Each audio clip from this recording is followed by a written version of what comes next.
Friends welcome back. తమ్ముడు comment on demand video ఇది. Assam rifle గురించి చెప్పన్నా అని చెప్పి కామెంట్ పెట్టిండు.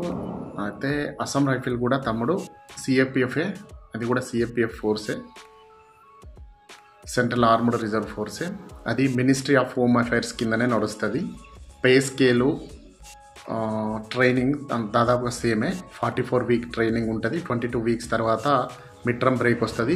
మిడ్ టర్మ్ బ్రేక్ 2 వీక్స్ ఉంటుంది. మిడ్ టర్మ్ బ్రేక్ అనేది వాళ్ళకు జర్నీ పీరియడ్ ఉంటుంది ఆ బ్రేక్ టైంలో. ఎందుకంటే నార్త్ ఈస్ట్ నుంచి రావడానికి ఎక్కువ టైం పడుతుంది కాబట్టి ఆ జర్నీ పీరియడ్ ఉంటుంది.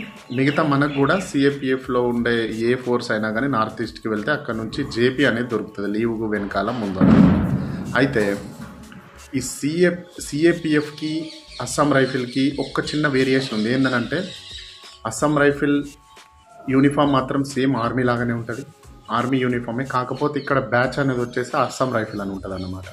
మీరు ఈ ఫోర్స్ని ఏ విధంగా రికాగ్నైజ్ చేయాలి అని అంటే ఇక్కడికి వచ్చి చూస్తే ఓన్లీ ఐపీఎస్కి మాత్రమే ఇక్కడ ఐపీఎస్ అని ఉంటుంది. ఐపీఎస్ ఏ స్టేట్ పోలీస్లో ఉన్నా, ఏ ఫోర్స్లో ఉన్నా ఇక్కడ మాత్రం ఐపీఎస్ అని రాసుకుంటాడు అంతే.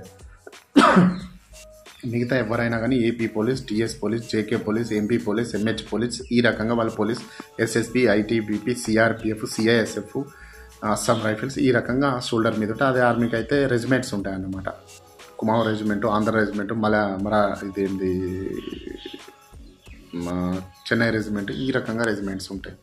అయితే అలవెన్సెస్, పే స్కేలు మొత్తం సేమే ఉంటుంది. కాకపోతే ర్యాంకుల వివరాలు కొంచెం చేంజెస్ ఉంటాయి. మన దాంట్లోనేమో సిపాయి, హవల్దారు, ఏఎస్ఐ, ఎస్ఐ అని చెప్పి మన దాంట్లో ఉంటుంది. వాళ్ళ దాంట్లోనేమో sepoy, riflemen, lance naik, havildar, naib subedar major.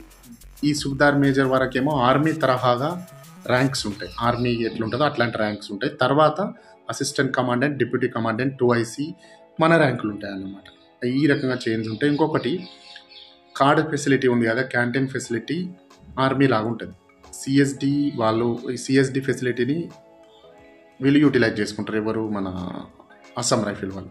మనకేమో సిపిసి ఉంటుందన్నమాట, సెంట్రల్ పోలీస్ క్యాంటీన్ అని చెప్పి. సిఏపిఎఫ్ వాళ్ళకి సెంట్రల్ పోలీస్ క్యాంటీన్ ఉంటుంది, వీళ్ళకేమో సిఎస్డి ఉంటుంది. లిక్కర్ కానీ గ్రాసరీస్ కానీ వీళ్ళు సిఎస్డి త్రూ వీళ్ళైతే అవైల్ చేస్తారనమాట. ఇంకొకటి హాస్పిటల్స్ కూడా వీళ్ళు ఆర్మీ హాస్పిటల్స్కి వెళ్తారు. ఆర్మీ హాస్పిటల్ ఏదైతే ఫెసిలిటీస్ ఉన్నాయో వాటిని వీళ్ళు యూజ్ చేసుకుంటారు. మనమేమో ఇన్పానల్డ్ హాస్పిటల్ అని, మన సిఏపిఎఫ్ ఇన్పానల్డ్ హాస్పిటల్ అని ఆయుష్మాన్ కార్డ్స్ ఉంటాయని చెప్పినా కదా, ఆ విధంగా మనం యూటిలైజ్ చేసుకుంటాం. ఇది ఒక్కటే తేడా. మిగతా ఇక్కడ కూడా ఇంకొకటి, వీళ్ళ దగ్గరికి వచ్చే ఆఫీసర్స్ ఎవరైతున్నారో కమాండింగ్ చేసే ఆఫీసర్సు ఆర్మీ నుంచి డిప్యూటేషన్ వస్తారు. అంటే ఆఫ్గా సగం వీళ్ళు ఉంటారు, సగం యూపీఎస్సీ త్రూ వచ్చిన ఆఫీసర్స్ వీళ్ళని కమాండ్ చేస్తారు. వీళ్ళ ఆపరేషనల్ కమాండ్ మాత్రం ఆర్మీ అండర్లోనే నడుస్తుంది మొత్తం. వీళ్ళు ఏ ఆపరేషన్ చేయాలి, ఎట్లా చేయాలి, ఏంటి అనేది ఆపరేషనల్ కమాండ్ మొత్తం ఆర్మీ దగ్గర నుంచి నడుస్తుంది. మన ఆపరేషనల్ కమాండ్ ఏమో సిఏపిఎఫ్ వాళ్ళ ఆపరేషనల్ కమాండ్ ఏమో మినిస్ట్రీ ఆఫ్ హోమ్ అఫైర్స్ నుంచి నడుస్తుంది. ఈ ఫోర్స్ కూడా వెల్ఫేర్ వచ్చేసి మినిస్ట్రీ ఆఫ్ హోమ్ అఫైర్స్ కిందనే నడుస్తుంది ఇది అస్సాం రైఫిల్. కానీ ఆపరేషనల్ ఇన్స్ట్రక్షన్స్ మాత్రం ఆర్మీ దగ్గర నుంచి కమాండ్ నడుస్తుంది అన్నమాట. అంతే. ఇక ఇది నార్త్ ఈస్ట్ స్టేట్లోనే ఉంటుంది. అంటే ఇంటర్నల్ డ్యూటీస్ కూడా చేస్తారు, ఎలక్షన్ డ్యూటీలు ఇట్లాంటి డ్యూటీలు చేస్తారు. ఏదైనా ఆపద వచ్చినప్పుడు వాళ్ళది ఇది కూడా చేస్తారు. కాకపోతే ఆపరేషనల్ డ్యూటీస్ కోసం వీళ్ళు నార్త్ ఈస్ట్లో ఉంటారు. ఇండో మయన్మార్ బార్డర్ను కవర్ చేస్తారు. వీళ్ళ మోటో వచ్చేసి ఫ్రెండ్లీ ఆఫ్ హిల్ పీపుల్, రెండోది వచ్చేసి సెంటినల్ ఆఫ్ నార్త్ ఈస్ట్. ఈ రకంగా వీళ్ళ మోటో ఉంటుంది. ఈ ఫోర్స్ అనేది సేమ్ మన సిఏపిఎఫ్ ఫోర్స్నే.